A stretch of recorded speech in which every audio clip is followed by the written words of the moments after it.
Vitajte pri ďalšej analýze v našom vedomom priestore. Zdravím všetkých. Minule sme sa ponorili do niečoho, čo je naozaj náročné. Do tej Bardonovej introspekcie. To teda áno. Vytváranie tých duševných zrkadiel, čierneho a bieleho. No, človek tam objaví veci, ktoré by asi radšej ani nevidel. Vie to byť dosť nekomfortné. Ale nevyhnutné. Aspoň podľa neho. Presne. A presne tu sa dnes chceme napojiť. Pretože je jedna vec tie slabosti odhaliť. Ale čo s nimi ďalej? Nechať ich len tak zapísané v zošite? Presne. Bardon hovorí, že poznanie bez akcie je úplne zbytočné. A preto nám ponúka dva také, povedzme, zbraňové systémy na boj s týmito našimi vnútornými démonmi. Dobré prirovnanie. Na jednej strane je to taká tichá, zákulisná práca autosugestie a na druhej priama otvorená konfrontácia s silou vôle. Dnes sa pozrieme na to, čo je skôr práca tajného agenta a čo je frontálny útok. Výborne povedané, pretože presne o to ide. Mnohí ľudia tieto dva pojmy, vôju a autosugestiu, hádžu do jedného vreca. Ako by to bolo to isté? Áno, ale podľa zdrojov, ktoré tu máme, sú to fundamentálne odlišné mechanizmy. Autosugestia, to je o preprogramovaní, o zmene kódu. Vôľa je akcia v momente. A naším cieľom je dnes rozobrať, prečo podľa Bardona potrebujeme naozaj obe. Presne tak. Prečo pre skutočné majstrovstvo musíme ovládať obe tieto sily? Poďme to teda rozbaliť. Navrhujem začať tou tajomnejšou metódou, autosugestiou. Bardon ju volá tajomstvom podvedomia. To znie záhadne. Znie. A jeho pohľad na podvedomie je naozaj unikátny. A pre mnohých asi aj dosť kontroverzný. V akom zmysle? No dnes sa na podvedomie pozeráme často ako na zdroj intuície, kreativity, ako na spojenca však. Áno, samozrejme. Bardon ho však minimálne na začiatku tréningu vykresľuje takmer ako protivníka. Protivníka? Doslova. Opisuje ho ako sídlo našich vášní, zlozvykov, slabostí, ktoré aktívne sabotujú naše vedomé snahy o zmenu. Hovorí o ňom ako o tvrdohlavom koni, ktorý sa neustále snaží zhodiť jazdca, teda naše vedomie. Počkať, takže on ho nevidí ako nejakú hlbokú studnicu múdrosti, ale skôr ako vnútorného sabotéra, ktorého treba oklamať? Presne tak. To je fascinujúce. A vlastne to ide úplne proti mnohým moderným psychologickým prístupom. Ide. A tá stratégia, ako ho prekabatiť, je geniálna vo svojej jednoduchosti. Aká? Hovorí, že podvedomie operuje na dvoch základných princípoch, ktoré mu dávajú silu. Na čase a na priestore. Čas a priestor? Áno. A ak mu pri zadávaní príkazu tieto dve veci zobereme, stáva sa v podstate bezbranným. Dobre, ale čo to znamená v praxi? Vziať mu čas a priestor. To znie dosť abstraktne. Vôbec nie. Predstav si klasický príklad. Niekto si povie, od zajtra prestanem fajčiť. Alebo od nového roka začnem konečne cvičiť. Klasika. Čo sme práve urobili?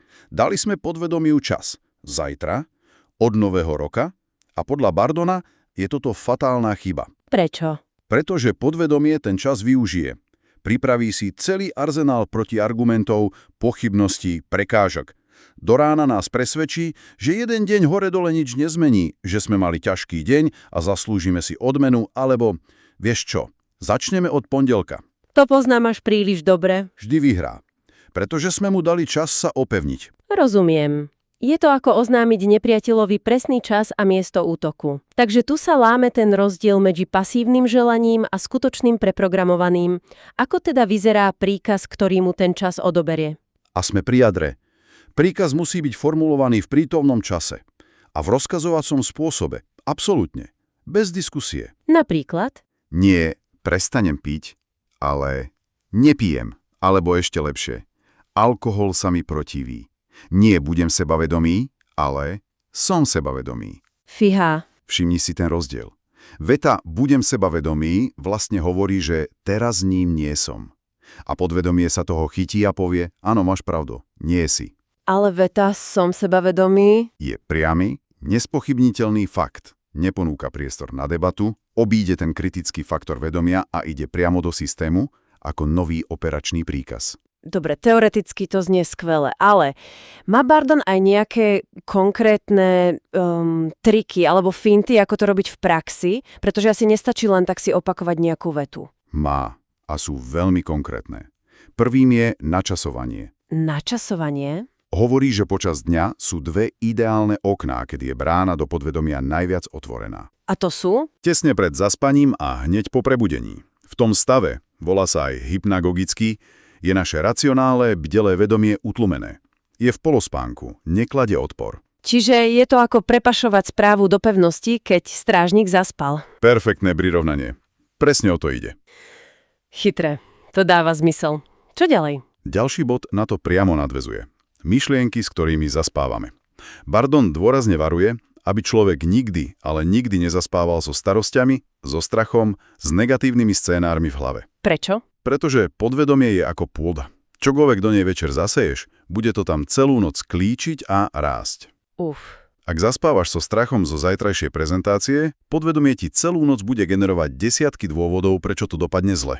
Ráno sa zobudíš unavená a s ešte väčšou úzkosťou. Páni, takže to nie je len o vete. Je to celý rituál. Správny čas, správna formulácia, správne mentálne nastavenie. To je oveľa prepracovanejšie, ako som si myslela. Je tam ešte niečo? Áno, dve kľúčové veci. Vizualizácia. Nestačí si len mechanicky opakovať som zdravý. Musím to aj cítiť. Presne. Musíš si ten stav živo predstaviť. Cítiť sa zdravý, vidieť sa, ako s energiou športuješ. Emócia a predstava sú jazykom podvedomia. A nakoniec odporúča jednu veľmi praktickú pomôcku. Akú? A teraz sa podrž. Vyrobiť si šnúrku alebo reťazku so 40 korálkami. 40 korálok. To mi trochu pripomína ruženec. Nemôže sa to stať len takým mechanickým odriekaním, bez nasadenia. Výborná otázka. A úplne legitímna. Bardon ju vlastne predvída. A aká je odpoveď? Účel tých korálok nie je v počítaní samotnom. Práve naopak. Cieľom je oslobodiť vedomú myseľ od nutnosti počítať opakovania. Aha. Keď nemusíš myslieť na to, či si formulu povedala 35 alebo 36 krát, môžeš celú svoju mentálnu kapacitu venovať tomu podstatnému, živej vizualizácii a precíteniu. Je to nástroj na prehlbenie koncentrácie, nie na jej rozptýlenie. Takže autosugestia je taká tichá, zákulisná práca, trpezlivé presviečanie systému znútra, ideálne keď spí. Dá sa to tak povedať. Ale čo ak potrebujeme konať teraz? Čo ak sa negatívny impuls, napríklad chuť na cigaretu alebo to nutkanie prokrastinovať, objaví uprostred dňa? A my nemáme čas čakať na večerný rituál s korálkami? A presne tu sa dostávame k tomu druhému nástroju. K čistej sile vôle. K tomu frontálnemu útoku. Presne. Vôľa, alebo ako ju Bardon nazýva chcenie, je úplne iná kategória. To nie je technika, to je surová sila. Sila. V jeho systéme je vôľa jedným zo 4 pilierov chrámu zasvetenia, spolu s vedením, odvahou a mlčaním. Priraďuje ju k ohnivému princípu. Je to tá aktívna, rozpínavá, tvorivá, niekedy až deštruktívna energia v nás. Tá sila, čo hovorí ja chcem a ide si za tým. Dobre, aký je teda rozdiel v praxi? Ak je autosugestia programovanie softvéru na pozadí, čo je potom vôľa v reálnom čase? Bardon opisuje 3 hlavné spôsoby boja s nežiadúcimi vlastnosťami. Prvý je tá autosugestia. Druhý je transmutácia, teda premena. Ale ten tretí, ktorý on označuje za najťažší a najpriamejší, je vôľa. Je použitie silnej vôle? A bdelosti. A to neznamená nič iné, ako v momente, keď sa vášeň alebo zlozvyk objaví, okamžite ju potlačiť. Zničiť ju čistou silou rozhodnutia. Je to priama konfrontácia. Žiadne obchádzky, žiadne vyjednávanie. Len rázne nie. Takže ak autosugestia je ako pomaly meniť kód v softvéri, aby sa chyba neopakovala, tak použitie vôle je ako byť administrátorom systému, ktorý v reálnom čase vidí na monitore chybný proces a okamžite stlačí ukončiť úlohu. To je absolútne dokonalá analogia. Manuálne a bez milosti. Presne. A vystihuje to aj tú náročnosť. Zatiaľ, čo autosugestia vyžaduje disciplínu a trpezlivosť, toto vyžaduje obrovskú energiu a bdelosť v danom momente. A táto sila vôle nie je len o tvrdohlavosti, o zaťatosti. Nie. Bardon ju spája s niečím oveľa hlbším. S vierou a presvedčením. A tie sú podľa neho atribútmi najvyššieho princípu akáše. Počkaj, takže pravá vôľa podľa neho nie je len o tom, že si niečo zaumiením a idem si za tým hlava nehlava. Je to spojené s vierou? Presne. Nie je to len o tom zaťať zuby. Skutočná magická sila vôle, ako ju opisuje, vychádza z neochvejného presvedčenia. Nie je to len želanie, chcem prestať fajčiť. Ale čo teda? Kladnejší formujúci princíp vesmíru. Na akášu. Dobre, takže tu máme tieto dva mocné, ale veľmi odlišné nástroje. Jeden je tichý, psychologický, druhý hlasný, okamžitý, energetický. Pôsobí to, ako by mohli byť v konflikte. To sa môže zdať. Sú teda v konflikte? Je to situácia vyber si svoju zbraň, alebo je to skôr kombinovaná stratégia? Určite to druhé. Vôbec nejdu proti sebe, práve naopak. Sú to dokonalí partneri. Bardon dokonca priamo píše, že kto má dosť času a energie, mal by používať všetky dostupné metódy naraz. Aby urýchlil svoj vývoj. Presne. Sú to dva rôzne nástroje na ten istý problém. Pôsobia na rôznych úrovniach. Skúsme to dať do nejakej metafory, aby to bolo ešte jasnejšie. Dobre. Predstavme si, že naše podvedomie je zanedbaná záhrada, plná buriny našich zlozvykov. OK. Autosugestia je ako keď každý večer a každé ráno trpezlivo a systematicky vytrhávaš túto burinu aj s koreňami. A zároveň sadíš nové, ušľachtilé rastliny. Je to dlhodobá kultivácia pôdy. A vôľa? Sila vôle je to, keď uprostred dňa ideš po záhrade, zbadáš novú burinu, ktorá práve vyrašila a okamžite ju vytrhneš alebo zatriemeš herbicídom.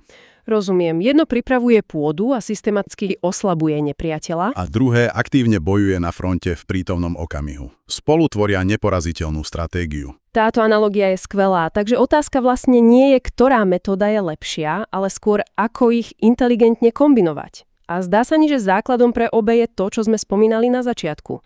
Tá brutálne úprimná introspekcia. Bez pochyby, bez sebapoznania sú obe tieto mocné techniky nielen bezcenné, Ale môžu byť až nebezpečné. presne. Je to ako dať niekomu do rúk dynamit a burdozer, ale nedať mu plány pozemku a neukázať, kde sú nosné steny a kde len stará kôľňa na zbúranie.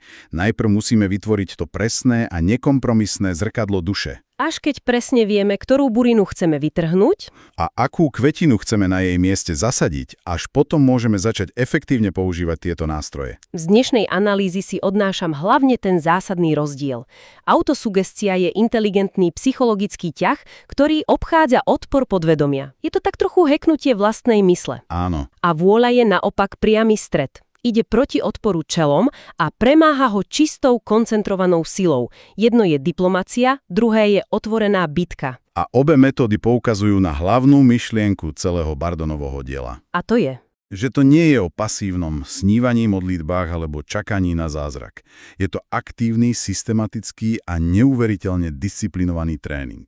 Je to o vedomom používaní univerzálnych zákonov, ktoré pôsobia v každom z nás, či si to uvedomujeme alebo nie. A rozdiel je len v tom, či sme obeťou týchto síl alebo ich vedomým pánom. Presne. A možno je toto dobrý bod, kde sa môžu zamyslieť aj naši poslucháči.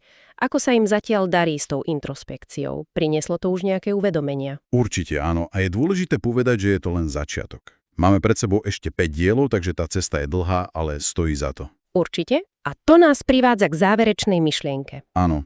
Bardon vo svojom diele tvrdí niečo veľmi odvážne až provokatívne. Hovorí, že príčina vedome vytvorená v akáši, teda myšlienka nabitá pevnou vôľou, neochvejnou vierou a absolútnym presvedčením, sa musí zhmotniť. Musí? To je silné slovo. Je. A ak je ten mechanizmus